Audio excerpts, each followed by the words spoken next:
We're a couple weeks into summer vacation, and now that the novelty of no school has worn off, how you feeling right now, parents?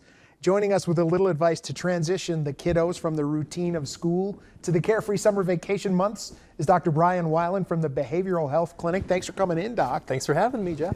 Why do some kids struggle emotionally or behaviorally when they go from school days to summer days? Yeah, you hit it on the head. It's sort of like the novelty has worn off, and now we're in this stage where, school actually can add a bit of, the structure adds this sense of safety and security. Structure can actually make us feel like we want to do things, get out and do things, and so that's one of the neat things that school brings. It also brings engagement and stimulation, social engagement, and all the rest. And then when you go into having these carefree days, this sort of open time, it can be really jarring for a lot of kids. One extreme to the other. Exactly, one extreme to the other. What are the signs that some adjustment might be needed? Yeah, so the things to look for are a lot of times things like moodiness. If you think about it, any kid, when they get home in the afternoon from school, sometimes you can feel this too. They're just more irritable, they sort of let go and let down and all those sorts of things. So that kind of irritability, moodiness, clinginess, things like that can be a good sign that they're needing some adjustment. I would imagine, like so much else in life,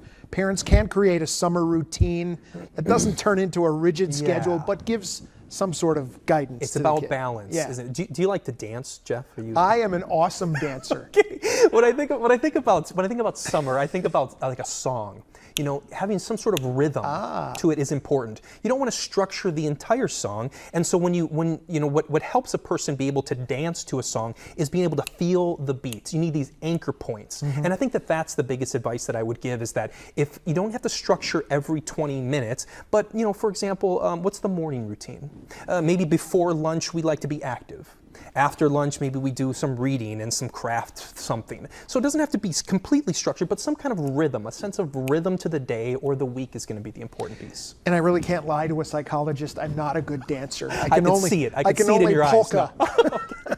Screen time, we're running out of time, but I would imagine some screen time is okay, but limit it a little bit. Absolutely. Everything in moderation. Screen time isn't innately an unhealthy thing, but if we can somehow create some sort of balance in the same way that maybe there's not an unhealthy food, but everything in moderation. So a little bit of screen time is absolutely okay. So get out and play and get off your... Yes, and boredom is not a bad thing. Boredom can mean something creative is about to happen. I like to say that to my kids too. All right, Doc, thanks for coming in. Thanks for having me. Join us again next month. Sure will. All right.